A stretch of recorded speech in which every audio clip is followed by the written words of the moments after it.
Happy Father's Day. This is a Sunday special video on the tropics because we do have a tropical system coming up into the Gulf of Mexico. And we talked about that for like a week and a half now, almost 2 weeks now. And we got some severe weather to talk about again today, and also for Monday, especially Monday on I-95 corridor.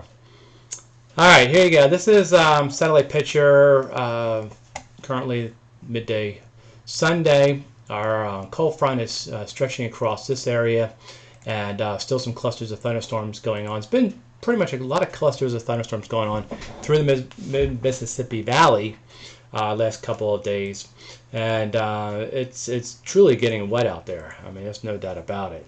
And any more thunderstorm action we get out there, we have to continue to watch for flooding.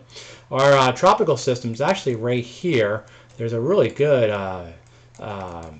tropical, I don't know, little wave coming into it, or cluster of thunderstorms coming into it. That's kind of has a little healthy look to it if this gets in underneath the low-level circulation where they have it. So let's first talk about the severe weather, and then we're going to go to the tropics. Okay, so here's our radar picture. We got thunderstorms going through parts of Paducah, Kentucky, coming into Fort Smith, Arkansas this morning, and another band up in here. And this area over here is going to light up with thunderstorms this afternoon. We got a whole band of it right up and down the cold front for today there. And again, today's mostly gusty winds and hail with the thunderstorms. Now tomorrow things get a little more interesting. Through New York City, Philadelphia, Baltimore, Washington, Lehigh Valley, Poconos, up into lower Hudson Valley.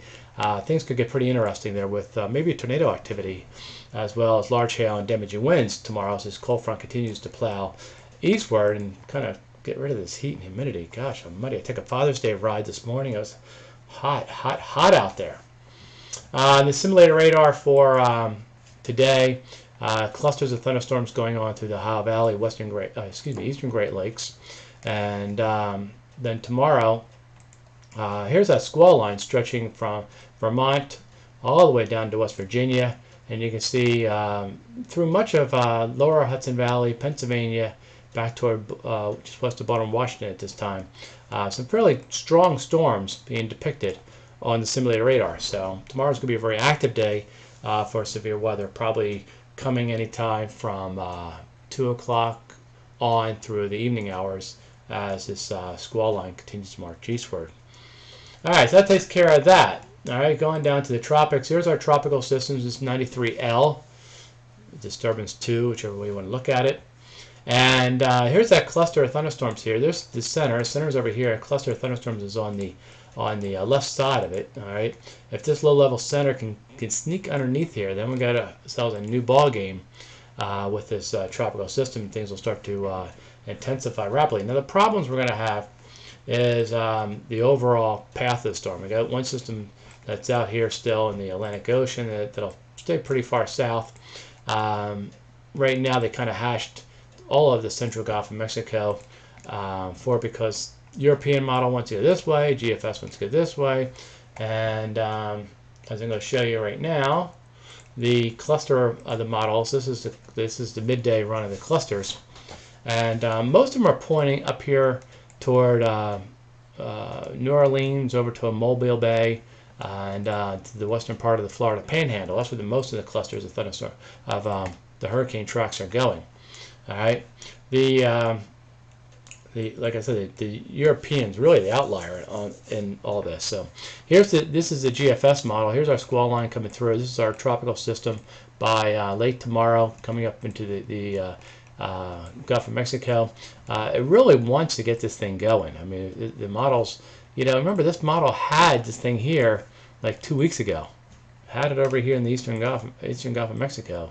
It kind of shot it this way, this way, this way, this way, this way, but now it's back to where it originally had it. And that's why I told you, you got to watch this model sometimes. Sniffs these things out.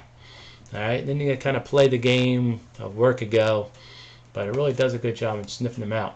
And then we get to Tuesday, it starts to bring it up toward Mobile Bay, and then by Wednesday, it brings it into southern Georgia. Now, if this happens, there's certainly going to be a lot of heavy rain down across this area. All right, it'll be a heavy rainmaker.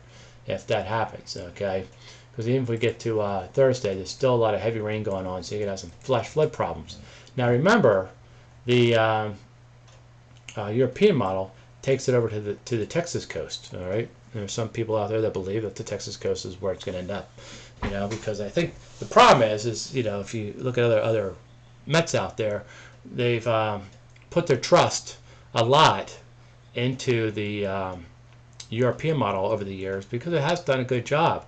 But they did change the physics on the GFS model the last several years, and it's agreeing with all of the other combo models. Now some of the combo models are ran off of the initialization of the GFS, so you have to take that into account. But everything's kind of pointing toward that Louisiana to Western Florida coast there, with the European model being really kind of being the outlier of the path toward the Texas coast. So I'm kind of leaning toward this area myself, kind of going with the consensus of the models over toward here, and then we'll kind of hone in and hone on the intensity tomorrow morning, see how this thing's going to wrap itself up.